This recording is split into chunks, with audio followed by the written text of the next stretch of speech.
Good evening, everybody. As you see, we got Coach Northern on with us tonight for the recap. So you know what time it is.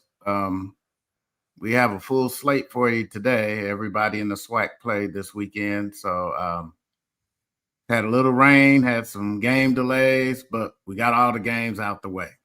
So just want to get started and see how Coach is doing over there. Like the shirt, Coach. Pete Richardson. Yeah, man. Look, I had a chance to go home this weekend. You know, normally I do games for Mike Prince, the Prairie View home games, and I had my brother fill in for me. And I went back. It's 30 years since we won the Black College National Championship at Southern.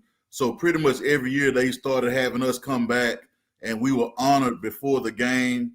Had a chance to see Coach Richardson, Coach Orlando, who coached me in college and was my offensive coordinator at Prairie View, Coach Bumpy, and quite a few other guys that I played ball with. So we ended up having a good time, catching up with each other despite the way the game came out.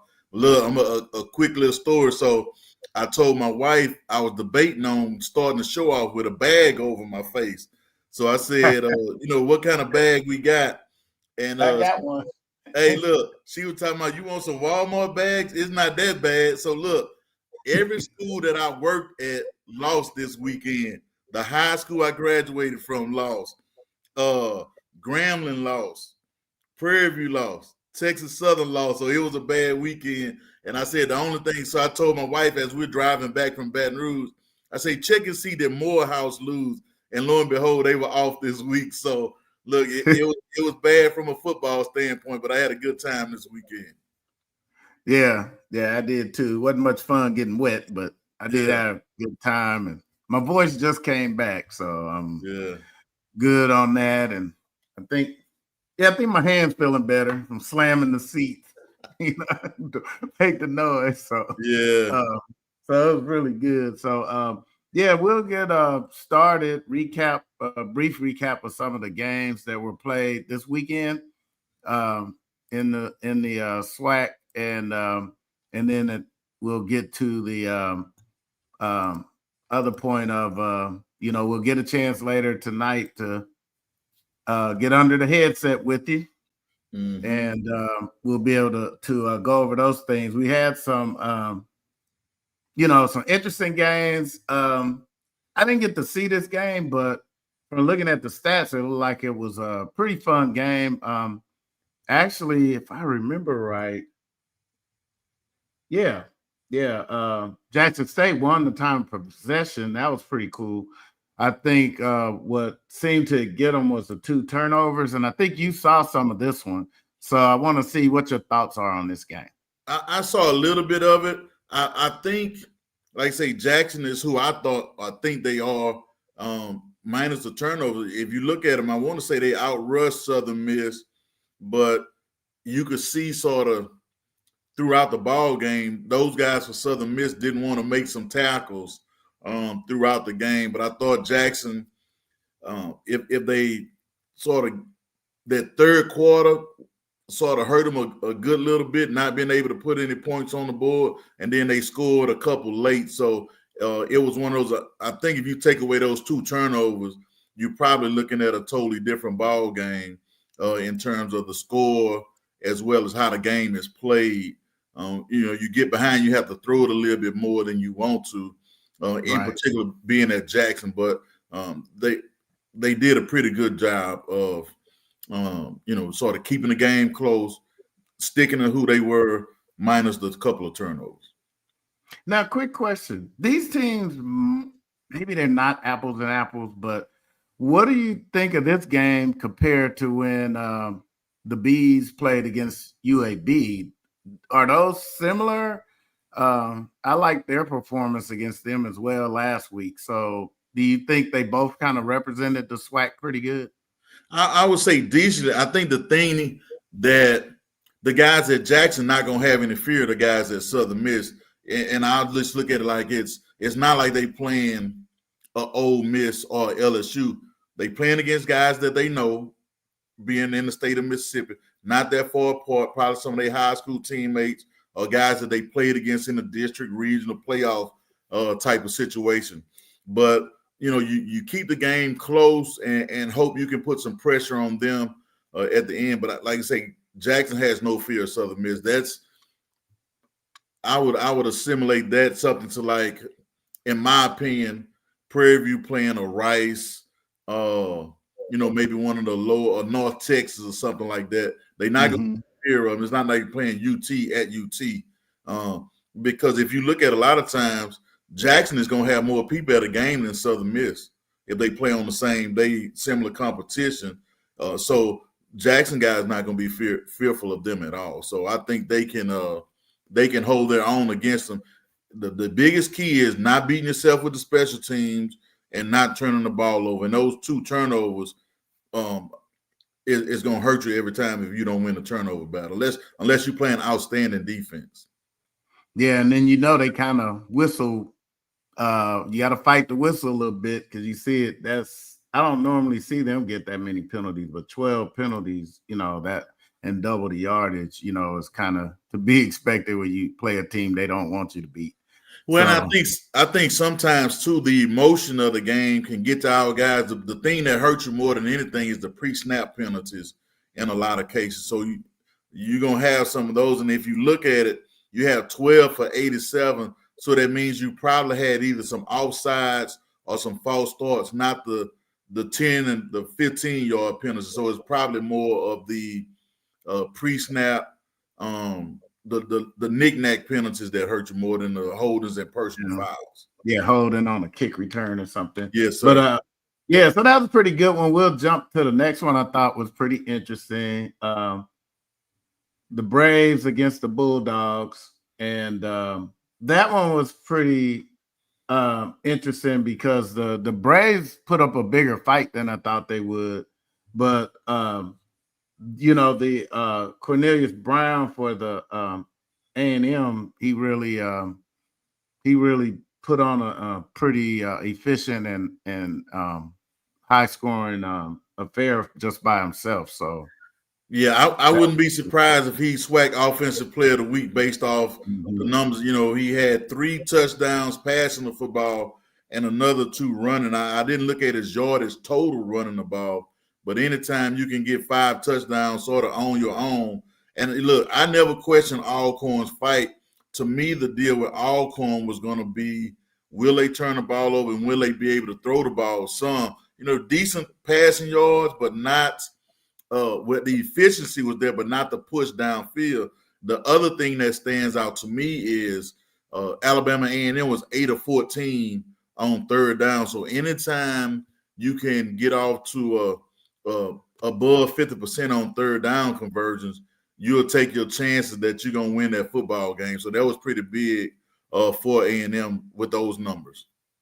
Yes, I think so too. And this one looked like it was 114. That that didn't help. So the score probably would have even been bigger if they could have cleaned that up. And once again, Alcorn had the ball longer, so that was pretty in it. But they did have they both had a turnover, so yes. Evened up in that part there, and looked like they had longer completion with A&M, so they were a little more explosive. They were fairly even on the rushing. So because Alcorn does like to run the ball, so so they came out pretty good there. With a they kind of outgained them 452 to 354. So interesting game. I don't know if that's, let's see. Did that one? I wasn't able to see. I wasn't sure if that's one of those non-conference SWAC games.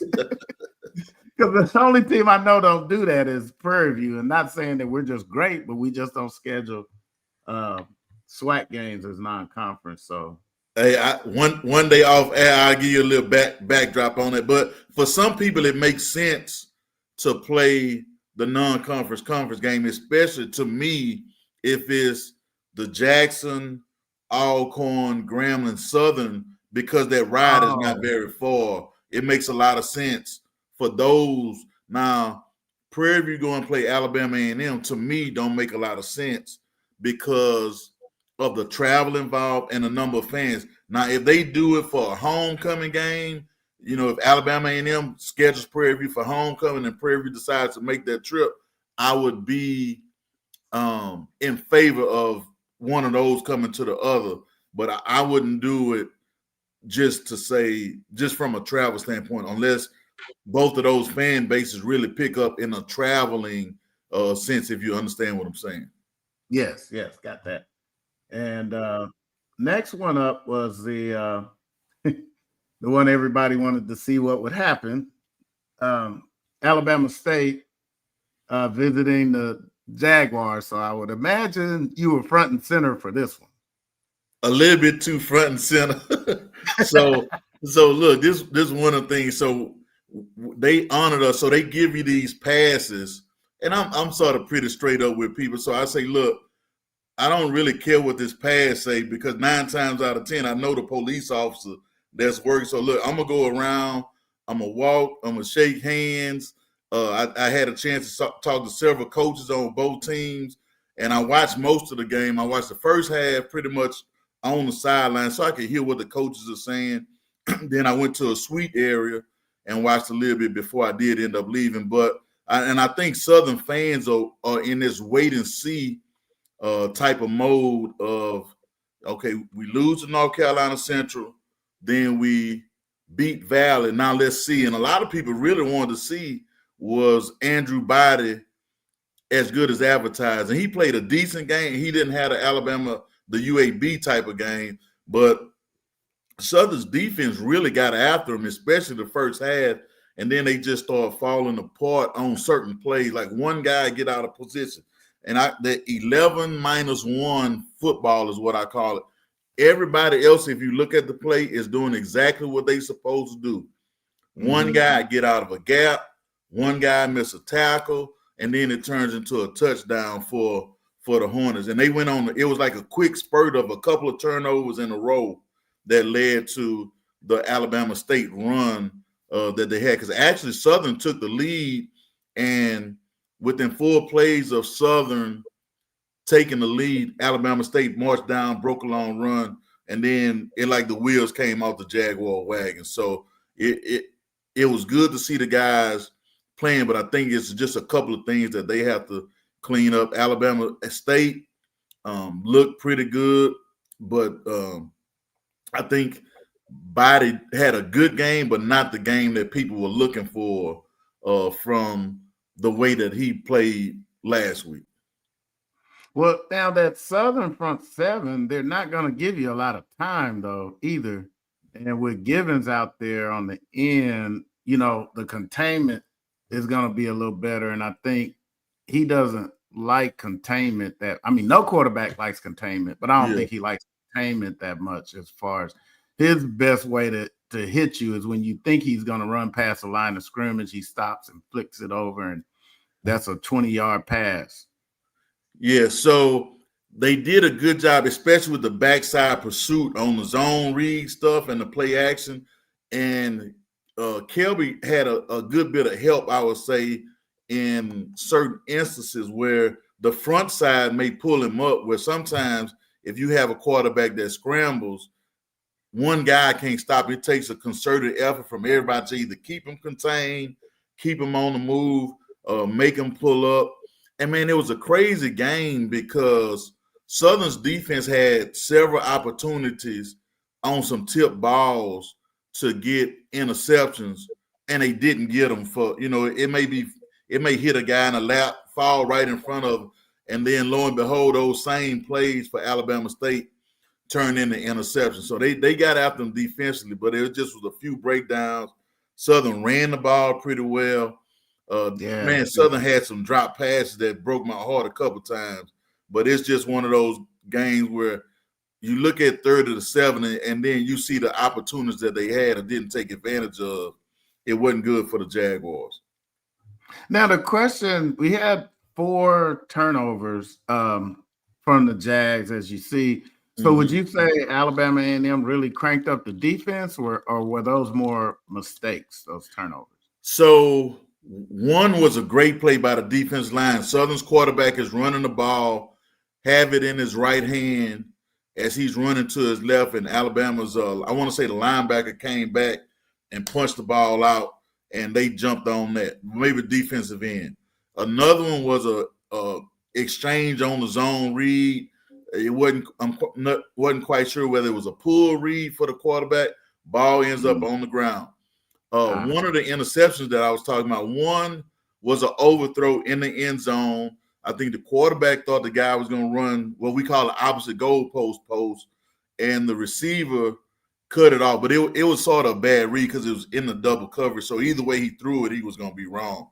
And then the other one was a tip ball.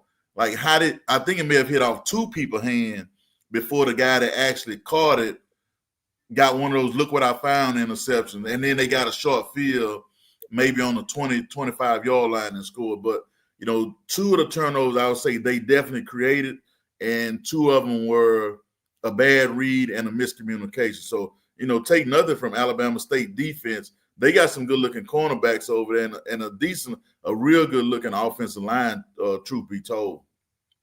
Oh, okay, good. And we did have a couple of other games on the slate. Not going to take a lot of time with them.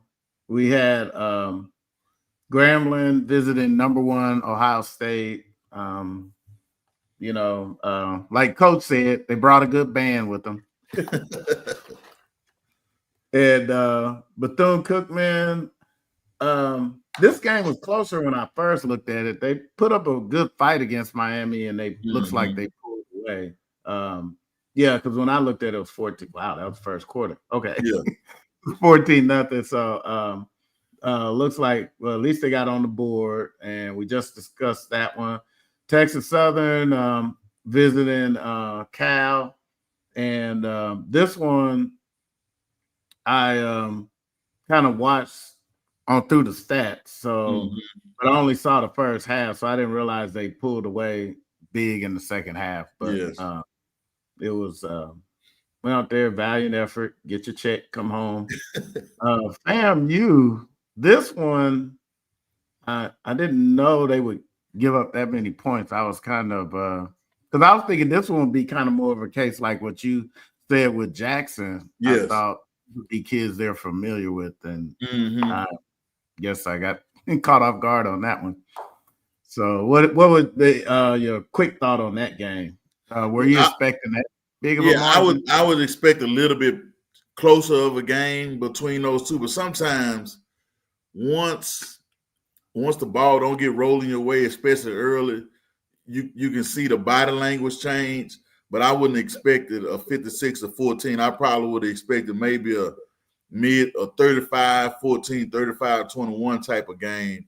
But I would like to see how did Florida Atlantic get, was it some, a lot of times the game comes down to the special teams, the punts, the punt blocks, the long kickoffs, because their second line, our first line guys, maybe besides the linemen, can play with anybody. But when they put in our second team guys that play special teams are not up to the same level as their second teamers that come on for the punt and the kick return. But and you'll see the difference, like how they run down the field looks different from the way our guys run down. And our guys running down sometimes to make tackles, those guys running down to hurt somebody and prove a point. Like, Coach, I should be playing more than what I'm playing. You sure do. And what we have to tell our guys, what I would tell when we play up, hey man, this is the first film that they're gonna look at when they see that a FAM, Prairie View plays anybody that's supposed to be higher classification. That's the first film that the NFL scouts want to see. So you better make sure you're making some plays when you play up. So I would go back and look at that game and see where did Florida Atlantic get the ball, and then how did they score, and how was the special teams affected by the game? Oh, okay. And then Valley visited Tarleton State. who just beat Army or Navy, so they were coming off a pretty big high. Yeah, and they're undefeated. Wow. Yes. So that one was pretty. And then the last one we hadn't covered was Arkansas, Pine Bluff, and Central Arkansas. So I thought be a little closer being a fellow FCS team, but I guess they kind of got away from them pretty quick. And I think in the big scheme of things, if you really look at Central Arkansas and their infrastructure, they're probably more on the lines of the Louisiana Lafayettes, the ULMs, than they are everybody else in FCS football. They have a pretty good setup up there. Oh, okay. And then moving on to what most of our audience probably came to see, because I think this season, I think Southern has given out some chicken feet to some of these other people because everybody is rooting against this team, which is Prairie View. Yeah. So we didn't turn out like we wanted, 27-21 in favor of UT RGV. A lot of people in the SWAC, they misunderstood this team. I'm not saying Prairie View did, but a lot of people that aren't familiar, they looked at this and thought we were playing, the college of three-legged people or something. But I've been following this team, and he's been building this team since 2023. Yes. And they've thrown a lot of money at this team. I mean, imagine how much money that is that they sold 12,000 season tickets. Yes. And we're celebrating selling 1,000. So, and no excuse. You should be able to run with anybody. But I'm just saying, before people ready to just throw us out with the bathwater, this team wasn't what everybody think. Even though it's their first year, we won't be their only victory. No, definitely not. If you see what they did, the personnel that they have a very good looking, size-wise offensive line. They have some pretty good skill guys. The coach has some ties to the area. I saw that one of the kids actually played for him in high school. The kid number 4, the wide receiver, kick returner, played for him when he was a high school coach. So when you can have some ties and some good ties, you get a lot of bounce backs. You're able to have a good funding source for your program. That means a lot. And it is not like they just started practicing this spring or this fall and say, hey, we're going to play some man. It wasn't that. But I'll tell you this, and some people may not say it.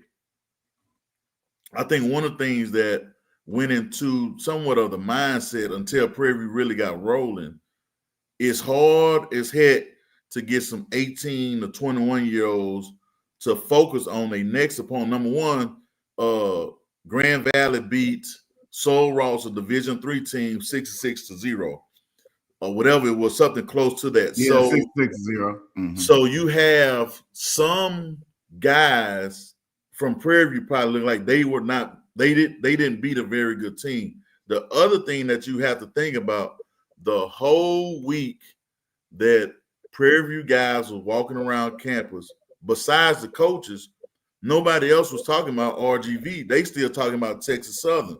Like I say, and I would mess with guys like, hey, man, you go to the cafeteria, you getting extra chicken, you getting extra red beans, you getting extra whatever in the cafeteria.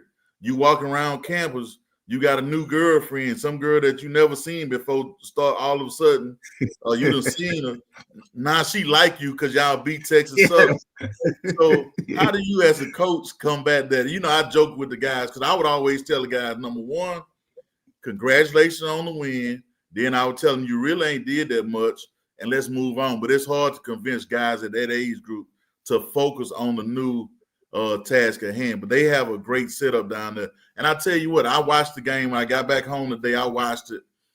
And, man, when Prairie View made that run, there was a couple calls to me that if I'm Coach Jackson will give me some concern. So Prairie View has the ball. Prairie View, the guy over the nose jumps a little bit. RGV's tackle moves, and they call a penalty on Prairie View. Later, they did it twice. RGV is on defense. They stem the guy that's right over the guy jumps, and they don't call a penalty on them, which now, if you look late in the game, Prairie View had the ball, and it ended up being 4th and 4, where they would have got the first down had the penalty not been called. So that would have led me to some great concern, those calls coming down the stretch. But I just think that Prairie View made a run, which a lot of people didn't think they were, but I think they see now that's going to be a pretty decent RGV team that they can play with everybody. You just have to come out from the beginning, because when I heard the score, I was very concerned that it wasn't going to look good the way the game started off. But I was happy as heck when they started making a run, and even when they took the lead. And I'm like, man, they're going to be able to hold on to this. But like I say, those couple of calls or penalties, a missed tackle. Oh, man, it was one missed tackle that they broke it to their sideline. I'm like, man, they had 11-1 football. Had a guy in place to make the tackle and simply didn't make it. And it goes from, if he makes that tackle, it's probably going to be a 2nd and a long type of situation. And then he breaks it and gets the first down. So I think, just the small things, like I say, answer mosquitoes from the beginning hurt the Panthers more than anything. Now, you watched it on SWAC TV. Yes. And when you get a chance to come back to the stadium and see a night game, that HDR screen that we got, man, that it ain't like some people say, we ain't the biggest screen in Texas, biggest FCS screen. But my question is, when you looked at it on SWAC TV, I think it was the touchdown that put them up 17-0. Now, on the screen in the stadium, it looked like he stepped, at least a fifth of his foot was on the line, out of bounds, too long. But it was almost like the refs, because the UT RGV crowd started getting riled up, it was almost like they were scared to reverse it. But I was trying to see, did it look like that on TV? Because on our screen, it looked like his foot clearly was on the line. It was very close, to be honest, because if you looked at it from the end zone shot of the TV version, it looked like the guy had on orange shoes, so it looked like you could see white, a sliver of purple end zone, and then you see the orange shoes. So it looked like he was in, but it was one of those situations where the camera wasn't close enough. They initially called it a touchdown, and if the camera view doesn't show them what they call inconclusive, that, hey, everybody knows that this is not a touchdown, they would have overturned that call. But it was not very definite that he was in or out. But, it's one of those real close calls. And I don't think the fans had anything to do with it, being honest with you. They called it a touchdown and stuck with it. And couldn't turn it off. Now, this was a big question that one of my friends asked me, and I didn't think about it till he asked me. Who picks the uniforms for the game? Well, sometimes either the head coach will do it. If it's on grass, to be honest with you, especially if it was a away game, sometimes I would let the equipment manager pick, because nobody wants to play in white pants and white jersey and have to go back and clean all of that. So it depends on if you're playing on turf. Sometimes you leave it up to the guys. Hey, man, y'all go talk to the equipment manager. Y'all come up with what y'all want to wear, because to me, it didn't matter. So it just depends. Some people go by traditional. We're going to wear all purple one game. We're going to wear purple, white, white helmets, or if you have different helmets. So it just depends on the coaching staff, the equipment manager, and sometimes some people let a senior council pick, or they may have one freshman, 2 sophomores, 3 juniors, 4 seniors, and let those guys come up with what combination we want to wear. Now, this was the reason I asked the question, because, I'm no expert. I only played high school football. But because we wore white helmets, both the teams had white helmets. And then, if I remember right, I think our pants might have been white. So I was curious about, during the when you at field level, at least when I remember playing football, you got to move off of instinct sometimes. I have to see on my peripheral vision what I think is my teammate. You don't have time to take time and say, clearly, that's my guy. And I just was wondering about that choice of having a white helmet when the visitor had a white helmet, if maybe that's something that, could play as a factor. I don't know, but I was just curious about that. Man, I can tell you this. If you have good football IQ, you could put both teams in the same uniforms and you should be able to figure out who's on your team by the way they running. And I'm not talking about body language, but are they running to you? Are they running away? Just all those things. Are they facing you? Are they at an angle from you? So it's all those different things. I think you should be able to tell. The white helmets, the same helmets, to me don't matter as much as the same color uniform. And that's just my opinion, but I could be wrong as heck, but I just think you can tell by the way people run and whether they for you or against you. Okay. I was just curious about that one. Yeah. Also, with this game, it was interesting because the points, in the second half, it seemed like, because in fact I was on Twitter and I think it's like a fan page. I don't think it's coaches, but somebody congratulated our coach on the adjustments. He said, even though we won, it's somebody called Down in the Valley. And he said, even though they won, he was really impressed with the adjustments we made because they didn't run away in the second half. Did you notice that we did make some adjustments to kind of slow things down, and also besides the obvious quarterback change, that we did some things to spark the offense as well? Well, I think part of it from a defensive standpoint, when you go from 17 in the first quarter to they missed the field goal, and then you go a 3-point quarter, a 0-point quarter, the intensity of the defensive guys stepped up. And I think especially once Prairie View put some points on the board, the intensity of the defense, and then when you get it down to a 1 or 2 score game, because 20-7 is a whole lot different than 20-0, and you could still like, man, it's really a 2-score game. And like they did, they came back and took the lead because of the way the scoring happened. So when you keep a game close, we always say, man, just keep flicking that jab out there and you give yourself a chance to win. And that's exactly what they did. Now, like I say, a lot of that goes to mentality too, because they were down last week and came back and took the lead. So you don't want to have to keep coming back and taking the lead. But I think that, sometimes I think people give offhanded compliments when it comes to adjustments, but a lot of it is sticking to the game plan and then players making plays. The guys from Prairie View made some plays, and then they still had a chance maybe to get an interception here or get a strip and cause a fumble and get a turnover. So I think the guys just kept playing and sticking to the game plan. And then the guys on the broadcast mentioned Coach Jackson's demeanor, that, hey, man, we still got a lot of football left to play. We know we can do this. And they did it. It's almost like they ran out of time.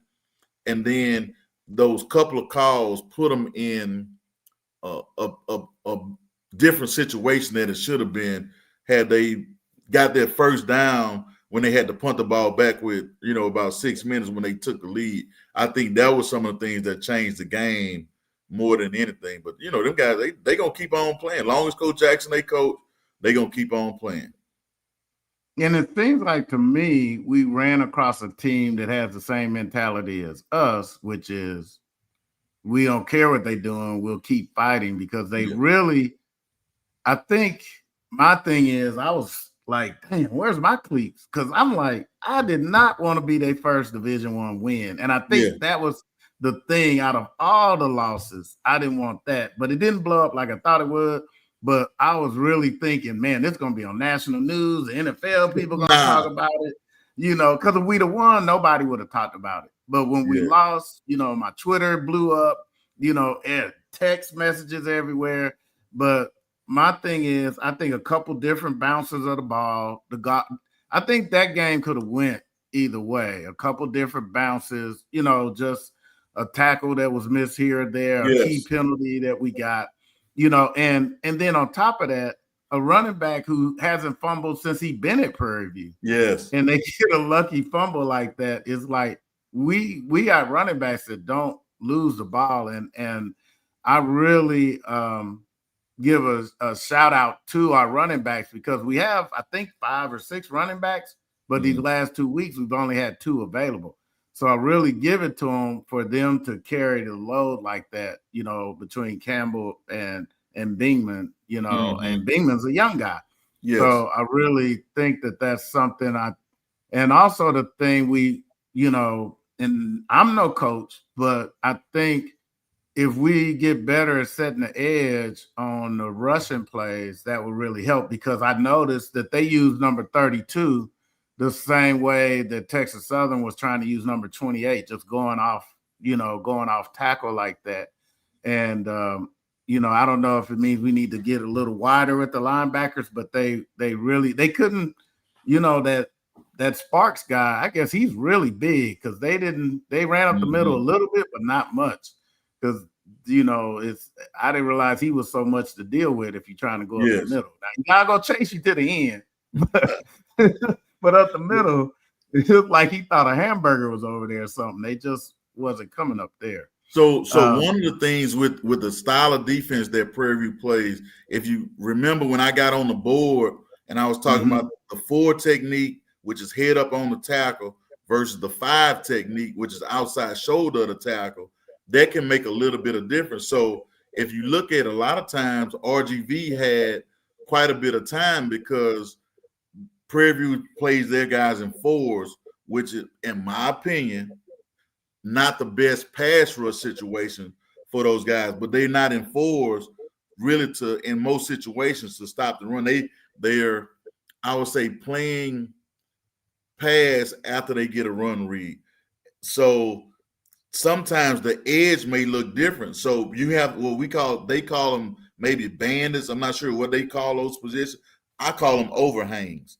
So if those overhangs get a down block, 9 times out of 10, they're going to trigger and either what we call spill, make the ball go back outside, or they're going to box it and send it back to the Mike linebacker who should be free because the tackles cannot release because they have defensive ends over them. So it's different ways that you can either take care of the box, you can spill it, send it back to the Mike. So it's different things like that that make it a little bit concerning to the average fan that, they getting outside on us. Well, if they getting outside, that ball is supposed to get sent back inside. But a lot of people really don't see or understand that.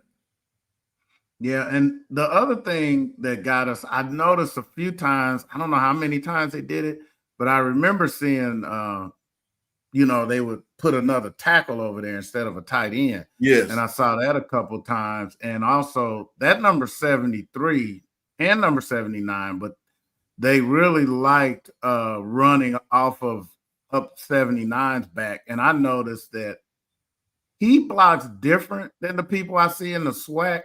And he blocks the way I like to see him block. He gets you in the chest plate. Yeah, he's right trying here. to finish. Yeah. And our people are blocking at the shoulders with their hands. And I'm like, I don't know if that's just different, but it ain't just our people. I just noticed in the SWAC, there's not a lot of tackles that just come up under your chest plate like that and just take you and turn you like that.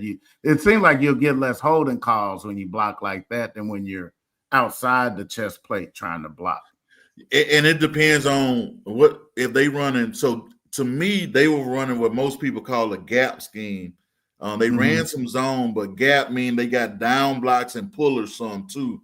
So if you're running a gap scheme, you're usually gonna have a double team somewhere.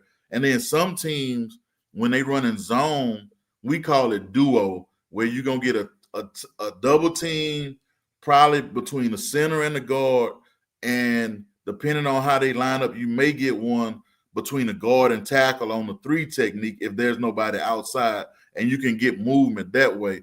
So sometimes it's going to look like it's one guy doing it, but a lot of times it starts off as a double team, and then one guy takes over. But we call that either a nub look what they were doing. They put the tight end at the tackle backside. Some people call it, for a lack of better term, they call it a bastard look, because you don't normally see the tight end in a tackle spot. But a lot of times you can predetermine where they're going to run the ball. And they did a good job of getting to the edge. But I guarantee Coach Jackson and the guys are probably fussing at some of those overhangs about either not triggering fast enough or maybe one of those safeties not forcing it. Yeah, and I was surprised that our rushing was more than the passing. That's probably more attributed to the quarterback. I'll have to go back and look, because I didn't think, at least it didn't seem like they were under that much duress. We both had a sack. Yes. They had one, we had one, but I think we just weren't initially in sync on our passing, because there was some drops and there was some balls that went behind the guy or some balls that skipped to the receiver. Do you think it was a little more pressure than, say the casual person like me was seeing, and that was maybe causing that? Because the accuracy is not as good as it usually is, especially, when Cam was starting, the accuracy seemed a little off. Yeah, I think it was just sometimes just dealing with the timing, the read, then trying to make a throw. A lot of it goes back to footwork more than it does arm strength or arm talent. You got to look at is feet and shoulders in the right position to make an accurate throw. And then, sometimes that ball is going to take off on a guy if he overstrides, and he'll short hop some of those guys if they're throwing more with arms than the whole body throw. Yeah, and I think my thing is, and I hope that they kind of look at it on the tape. We didn't throw it go lightly, and he's like one of the biggest receivers in the SWAC. He's 6'4", 220, something like that. And he's the one that torched us when he was at Abilene Christian. I would have liked to at least see them attempt to go at him, because a lot of those D-backs they had weren't even close to his size. And our tight ends were running free all night. So hopefully when we go back and look at the tape, they can kind of let the quarterbacks know, look for those guys a little more. But even though we didn't win, I thought that was a fun team to play. I'm curious to see what it's going to be like when we go down there, because they had a lot of fight. And I like getting out of conference teams like that. I'd like to see us win more of those. Okay. Hold on, guys. Coach will be right back. True Secret, it won't be an annual series, but we do play them again in 2028. So it's not every year.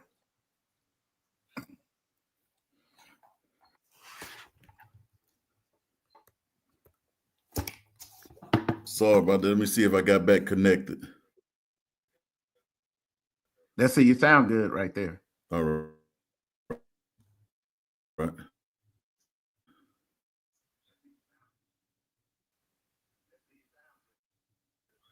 Yeah, I think that looks good. How's the audio? Can you hear us? Oh, man.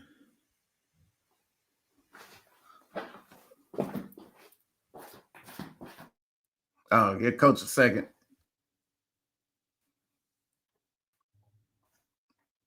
Oh, we go back at 27. Okay. So we'll be going down there in 27 then. So that's a long ways down the state of Texas. I'm not sure how many of us are gonna make that trip. I hope I'm in position to go down there. Should be a backup when we go down there.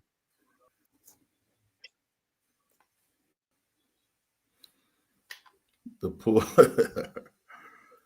I'm just laughing. I sort of laugh at certain things that people put out there, but a lot of time, man, it simply boils down to execution. If you run, some of those same plays that they are running, they gonna work, and then sometimes it's gonna boil down to they brought some pressure. I think at times that we didn't take it. I say we didn't. When I'm saying we, Prairie View didn't take advantage of, and they played to me a lot of off coverage, so you wasn't going to see the deep balls. So sometimes you got to take advantage of the slants and the hitches and turn some of those shorter passes into long passes. So, yeah. Yeah, and I see what he's saying. How far they throwing the ball downfield, but sometimes the defense is going to dictate: are you going to push the ball downfield? Do you have physical matchups? That's one of the things. Like say, when I worked for Doug Williams, he would always say, because that's an NFL type of thing. In the NFL, they look for physical matchups. In college, you look more for scheme matchups because people in college play a lot more zone. In the NFL, they play a lot more cover one, or they play what we call match zone, where you can be in a zone defense, but it turns to man. So if you have a physical mismatch, then you can take advantage of whether it's deep, crosser, double moves, different things like that. So that and coaches, more defensive coaches track where the ball is being thrown than offense. Yeah. Offense just, some people fine with taking that 4 and 5 yard run or pass because they know sooner or later you're gonna miss a tackle on first down and it's gonna be 2nd and 2. Now they in a call whatever they want on the call sheet because they know they still got 3rd down to fall back on. And the thing about it too, when you don't establish the running game, a lot of times it's hard to establish the play action game. And I think the play action pass is what's going to open up doors for everybody. Yeah. And that's the thing that the tight ends ran some slants. And I just thought if we would have just at least attempted a couple of those, because they were blitzing that one linebacker. And I just seen, I seen Jones, who's 6'7", run free on some plays, and I saw Keegan run free a couple times, and I just think that underneath would have opened us up because they would have stopped all that blitzing if we could have hit them on some of those slant routes, crossing routes, and then we could have hit go. Because I'm telling you, I just really hope they make it an emphasis to hit 85, because Go Lightly, he can make some things happen if you just get him the ball. And I just like to, and I'll be glad when we get the Joker back. One day they'll free number one, but I'm waiting on him to get back. Because, we saw at the scrimmage how fast that dude is. I just hated he twisted his leg like that. But man, if we get him in space, he's an issue. And so we I hate I'm going to miss the Rice game. I got class reunion this weekend. So, but I will tune in wherever it's playing at and try to watch it. So looking forward to that. I think the remainder games should be interesting. Now that we know somebody can hit us in the mouth, I think that was a good time to find that out. So I just believe that, with the technology we have now, they'll have all kind of angles and videos of the game. It's not the old film room like you had.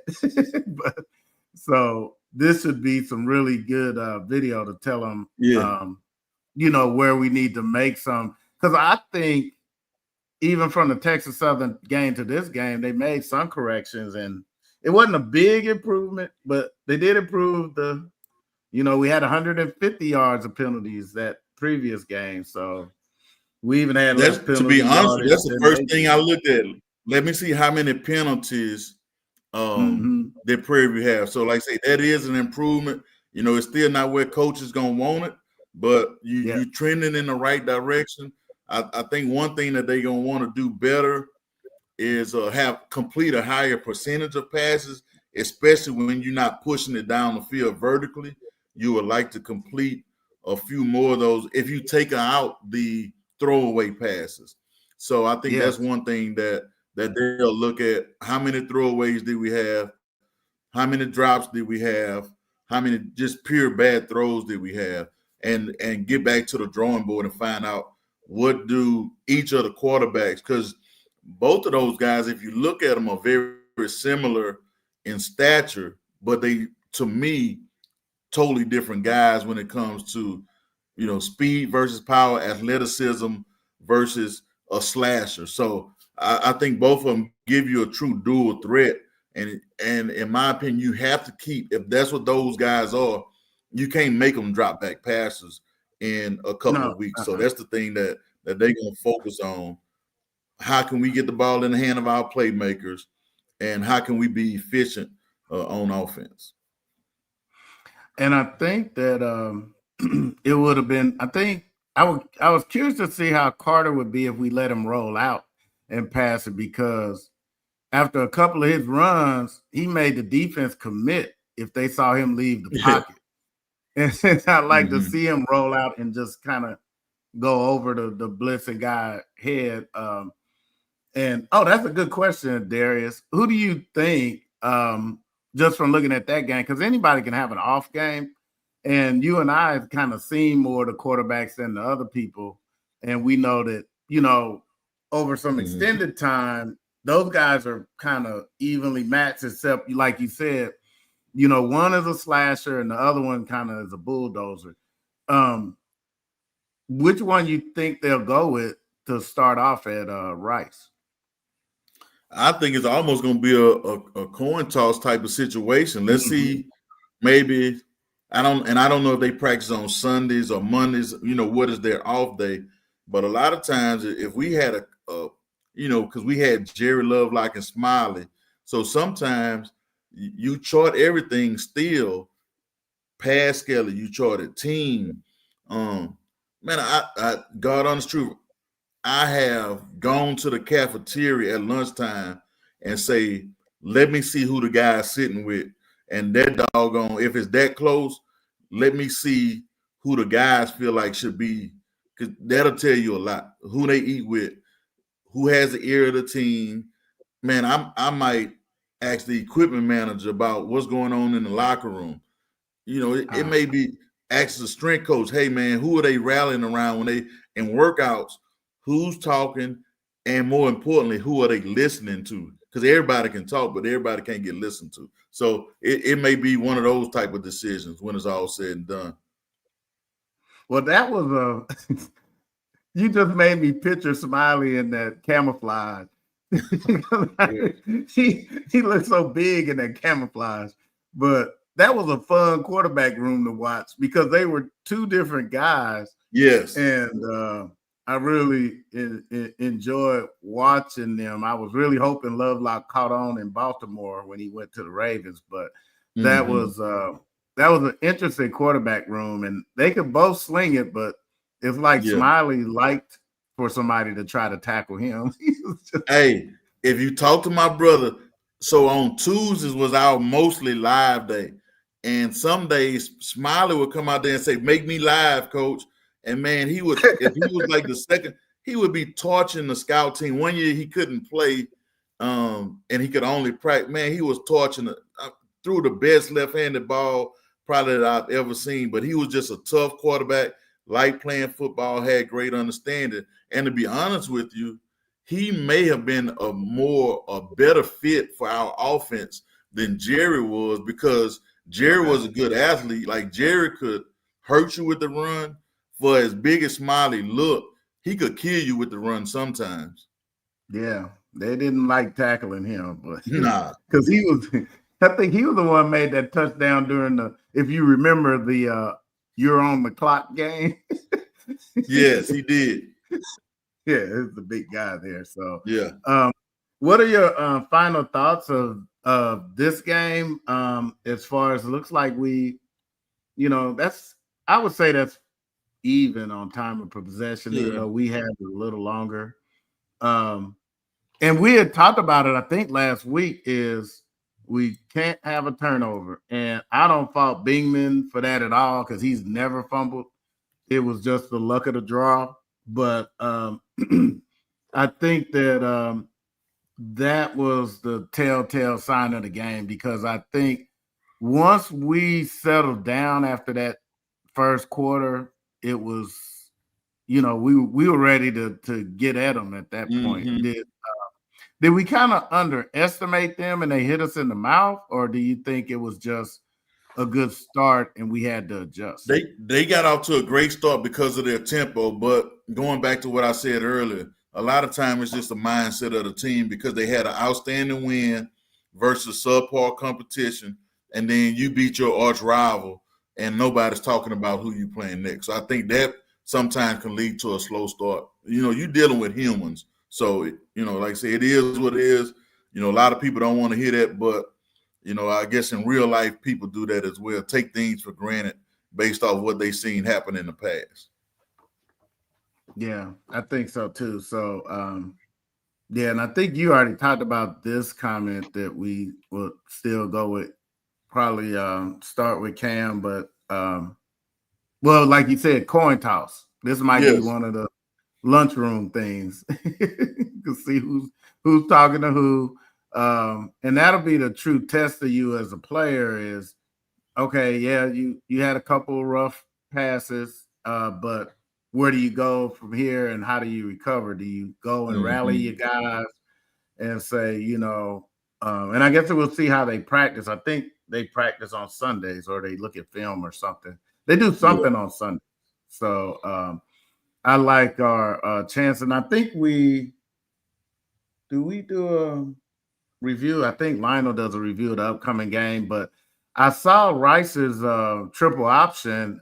That's going to be an interesting offense to play against. Do you think we'll need to make some changes to deal with that? It looks like they're pretty unbalanced. They run more than they pass, it looks like. Because I think that quarterback is young. I don't know if they really trust him like that yet or if that's just the style they want to play. Yeah, I hadn't looked at any film on Rice. The defense, depending on how they line it up, can be very well suited. It's going to be what we call dive quarterback pitch football. It's triple option. So it's a difference to me between triple option. The zone read to me can be double or triple option. But if they run a true triple option offense, especially if they don't pull a lot, you got to decide who do you want with the football in their hand. You can make it to where the quarterback pulls it every time. You can make it to where he gives it sometime, or you can make it to where he pitches it every time. I like making quarterbacks have to pitch the football because if they pitching the football, that means they about to get hit. And most quarterbacks do not like to get hit over and over and over again. But if they pulling people, then they can do what we call +1 you, which now the quarterback can keep it a little bit longer than what you would like him to. So it's a couple of different things that you can do to make him get rid of the football. But I like making that joker pitch because he about to get hit. And I would tell guys sometimes he better when he get rid of the ball, he better put his hands up like this, because if not, we want to make the referee know that he's still a threat, so we're going to hit him every time. Yeah, because he's a running back. But just to not lose the segment, our favorite segment, the under the headset, we wanted to kind of transition over to that real quick. Okay. Can you switch over to the other camera? All right. So I'm going to just talk about a couple things. We talk about zone read. So like I say, you have to determine whether or not it's double option versus triple option. So most of the time, it's going to be double option for most teams. So what you have to decide, or I have to decide as a coach, this is the blocking scheme that we probably going to see if they run the zone. So what I would do, I have a couple different things that I can call to who do I want to run the ball out of the quarterback and the tailback. So sometimes we may have a game where if I want the tailback to run the ball, we will call what we call front to back. So I'm going to call the defensive front. That means the 3 technique is going to go to the tailback. So that means I'm going to go in, tackle, in to that side. So everybody's zoning. This guy here is going to squeeze. That's my defensive end.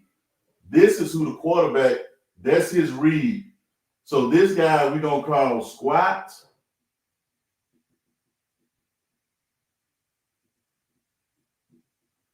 And then he's going to actually say what we would tell him, say no chase. That means he's not going to chase this. So when the quarterback sees this guy's shoulder square, he gonna squeeze it, squat.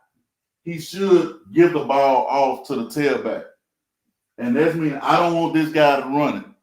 Now, the other thing I can do, if I know I'm going to give them this squeeze and squat, if they run a true zone, the other thing I can do, this is my strong side, this is my weak side. So if my weak side in, I wanted him to go inside, I may call a pinch call. So now we know they're going to zone this way. I'm going to have a linebacker. My Mike is going to be here. My Sam is probably going to be out there. My Will is going to be there.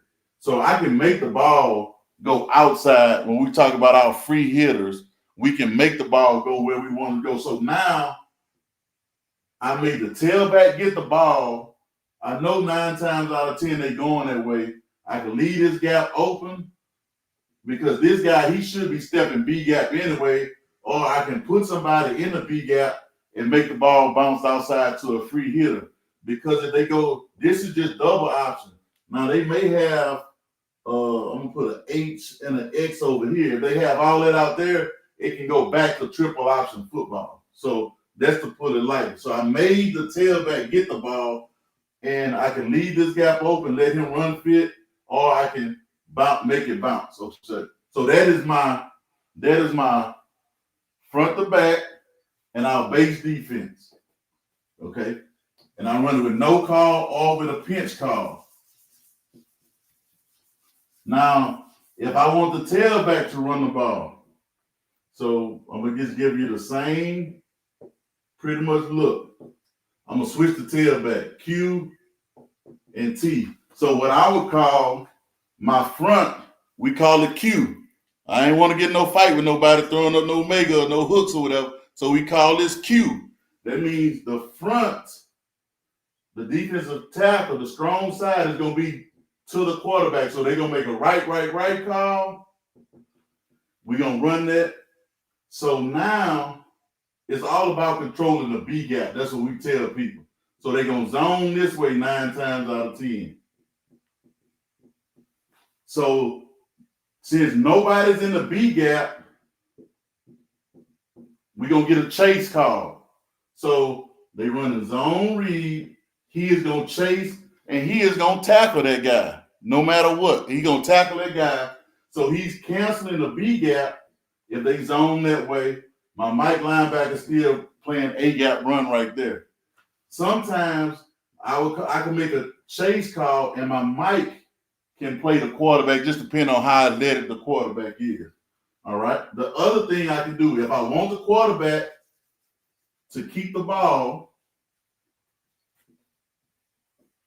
I can make this the strong side is here. Remember, I said my weak side in. If I make a pinch call, he is going inside. So when the quarterback sees that, that's a pull read. And now, like I said, I still have a Will or a Sam out here that now we're going to make him pull it, and we got somebody sitting there waiting on him. So that's another way we can defend the zone read. The other thing I can do, I can go base it, pinch it, and then on the front side, I can make a Steve call. So Steve just means a strong side of the defensive line is going to pinch inside. So I can force the ball outside if he does give it, but he should still have a pull read because this guy is chasing or pinching. So there's a couple of different things that we can do to make the ball go where we want. But the first thing we have to do is to determine, is it double or triple option? And then the next thing we have to do is determine, who do you want running the ball in a zone read offense? Especially if they're not pulling people, that's how we determine where we want the ball to go. Because a lot of times you want to get it out of that quarterback's hand, depending on if they run a triple option. And if they're truly a double option team, you decide between the quarterback or the running back, which one do you want to have the ball in their hand. Yeah, that one's pretty good. So that's so you can kind of force who you want to get it. So whoever's really being that most effective, that's who you're gonna get. So Now it's an interesting question that Chris Ford said that we didn't key on the running back in the passing game. Mm-hmm. And they did really seem to get us on that belly route to number 32. Is any like shifts or things we should have done? I think the other thing too, you can't cover everything. Fans want everything. It's a weakness to every defense. Man to man is physical limitations. Cover 2, you had the corner routes in the middle of the field is going to be wide open.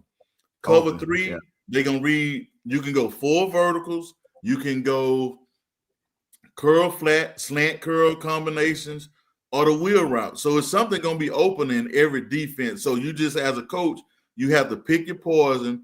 The other thing, you can say, okay, we'll take the check down, but we got to make the tackle. If we know we're giving up flats, curls or underneath route, then we know we have to do a good job. What we call them rally to the football, make the tackle. So those are some things that as a fan we don't see, but you can't cover. It's a weakness everywhere, and you just got to make the decision on how you want to deal with your shallow routes because you don't want to give up anything deep.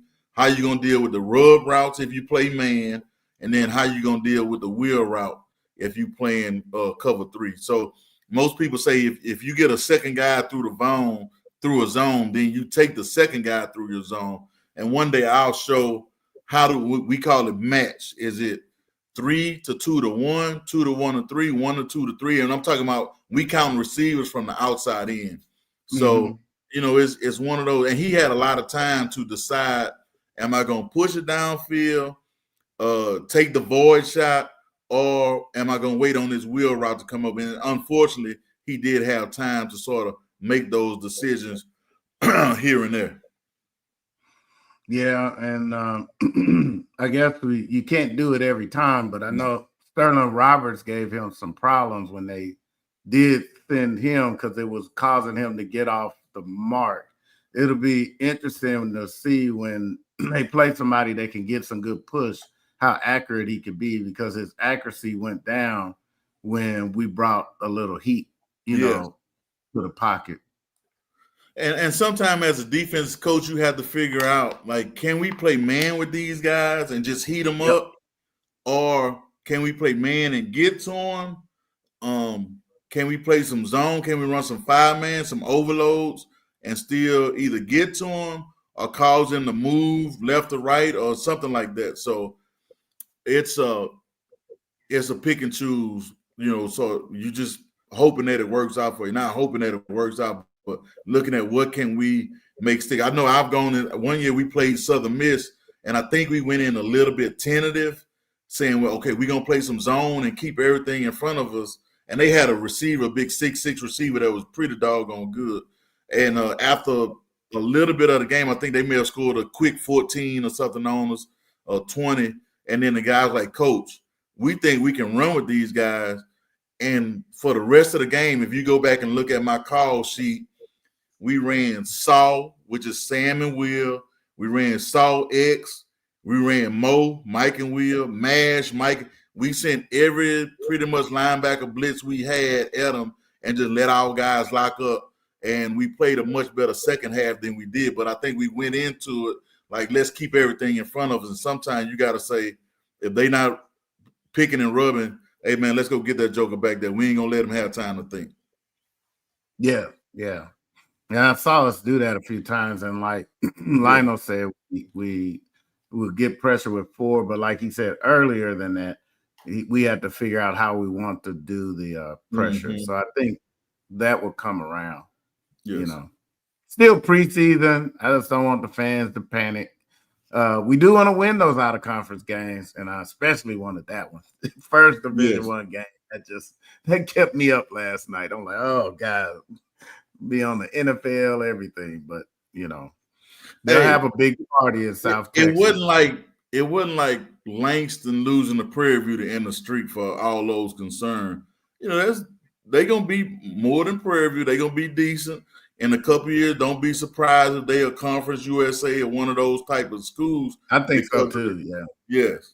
So it is what it is, though. That's like say Prairie View to move on. They done watch the film and now they ready for who's up next. and that's what we got coming up next. So, so we enjoyed everybody getting out tonight. I know we had to wrap up at 10 tonight, but we'll you definitely want me to run through the top offenses, or you want to save that one for next week? Let's see how you look on time. Can we hit that one real quick? Yeah, we probably can hit that one real quick.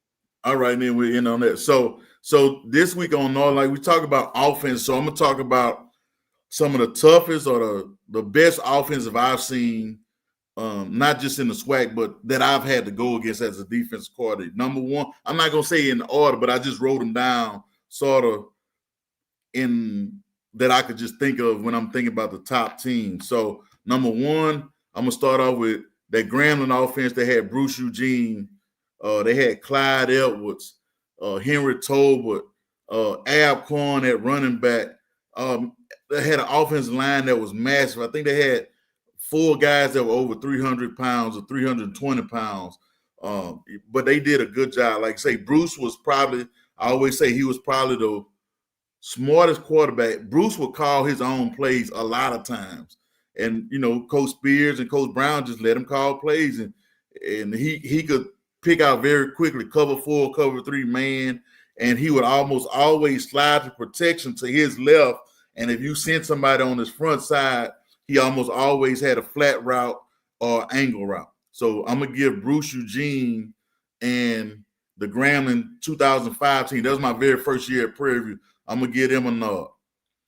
Another beast, doggone Darnell Kennedy and the Alabama State Hornets with Johnny Cole as the offensive coordinator. Now, Johnny Cole is the reason why we, in my mind, the substitution rule, Johnny would call the whole play, the personnel, send him out on the field with about 12 seconds left. And as a defensive coach, you pretty much was scared to substitute. So you had to keep base or nickel on the field. Man, Darnell Kennedy threw one of the prettiest balls you ever saw. And I didn't realize he played for him that long, but we played him in the championship game. They had some good receivers too, but not many people in football threw a better pass than doggone Darnell Kennedy. That was a nice joker with some good football players at Alabama State. And like say the Cole brothers over there, I want to say Coach Mickey Joseph was on the staff with them. They had a very good offensive staff, and their defense was pretty good too, but that doggone Darnell Kennedy was something else. Next, Willie Simmons' Prairie View offense was pretty doggone good. If you think about it, he had Trey at quarterback, and it's my fault. I left him Jonte Abear, Courtney Brown, Fred Anderson. I want to say Kadero Hodge was a freshman. He was a young guy on that team. And then every offensive lineman except one had been a 2-year starter at Prairie View the year. I'm talking about the first year I was at Texas Southern. That offense was pretty doggone good. Not only were they coached well, but they had some real doggone good football players. So I'm going to give Coach Willie Simmons' Prairie View offense a lot of kudos for what they did in that first year that he got there. Next, the Jackson State offense with Casey, I want to say Therio, however they pronounce his name. Like I say, I'm from Louisiana. We call it Therio.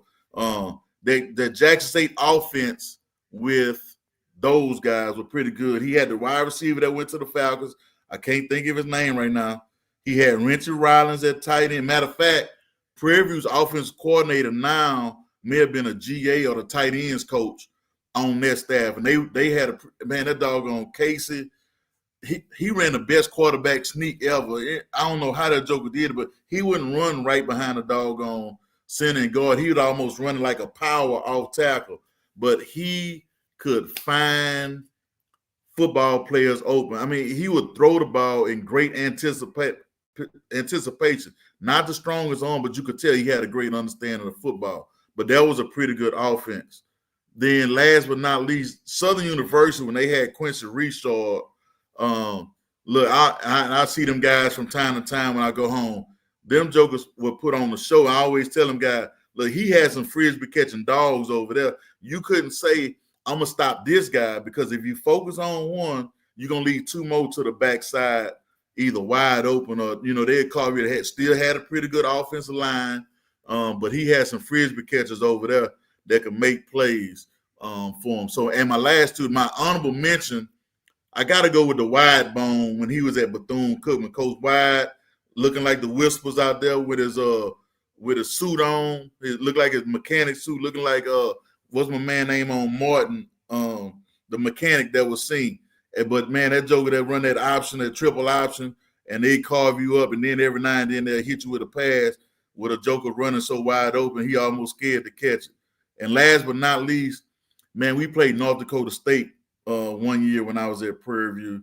And I remember pregame, Carson Wentz was a freshman. So I forget, if I say the guy's name, you'll probably remember he played in the league and Canadian League. But Carson Wentz was on the field warming up as a freshman. And I tell, Rico Rich, that was a dog there. Carson Wentz was a freshman. And I'm talking to North Dakota State head coach. I say, man, your quarterback is bigger than I thought he was. I say, man, I didn't think he was that big of a kid. He said, oh, that's a freshman. That's Carson. He's going to be pretty good for us.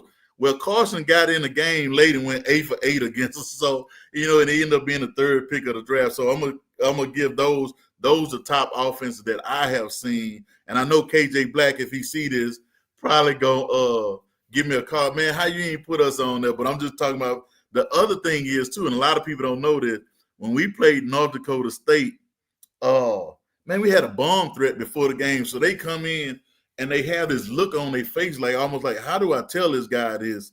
And why they want to bomb threat us, I have no idea. But, it was sort of fun as coaches when we talk back about it. Like, first of all, it's cold as on nowhere in the dome. The bleachers are when I'm talking about very close to the sideline, super close. And we end up with a doggone bomb threat playing against the number one team in FCS football. So those are my top offenses. I'm going to leave it at that. Those guys are good. I remember that game because I remember hey, wide receiver was as strong as our offensive tackle. He carried two guys into the end zone. But the other thing is, and man, they had the fastest white kids I ever seen in my life. But we talk about they were the South Louisiana white kids a little bit different. But man, they had and they get them from everywhere. But them jokers, they had a real good running back, offensive line, and they ran power like nobody else. They ran a 3-man power, what we call it, because they pull the backside H-back, the front side fullback, and what we call they would skip block with the backside guard, and he would wrap into the A-gap. So unless you had a guy that was triggering real fast, you couldn't do much with what they did. You couldn't touch them that year. I remember that. They pretty good. Yeah, they were tough. So yeah, that's a good segue. I appreciate that one. That's KJ Black gonna get you for not mentioning him, but I don't think you had to deal with him. Hey, you know what? And lo and behold, so Coach Sewell, who's the defense coordinator at Morgan State, hey man, we were very competitive in camp and practice, but we would keep up with like how many days in a row we could stop them from scoring. But a lot of that was before KJ got there. Sometimes they might go a week in practice without scoring on us. True story. Mm-hmm. Yeah. So that was a good one. Any final thoughts on our upcoming week or the past week? You're good on all those? Look, man, I really do think the game going to be better than a lot of people think. If we can, you got to pick who you're going to stop. Most people say you got to stop dive quarterback. You can run to the pitch, but the thing is you can't give up. You can't get so caught up in stop and dive quarterback that you give up an easy or big play in the passing game. That's going to be the key to it. Stretch that thing out, use your speed, and then don't give up big plays in the passing game. Yeah, I think that's going to be key. We just don't want to get in a foot race with them. We want to grind it out with them and see where we can go from there. Because like you said, we can stay within a score, so that's a lot. And it's not going to be a lot of possession, so you got to hope when Prairie View does get the ball, they don't press because they feel like we got to score, because some of those drives is going to be Rice may go for it a lot of times on 4th down, 4th and less than 2. So that's going to take extra time. They're not going to be in a hurry.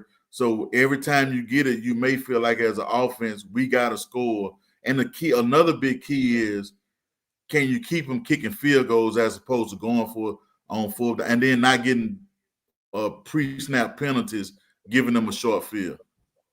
Yeah, and no roughing the kicker or any of that stuff. So yes, that sir. would really hope, and hopefully we can get some good, time of possession to keep their offense off the field as well. Mm-hmm.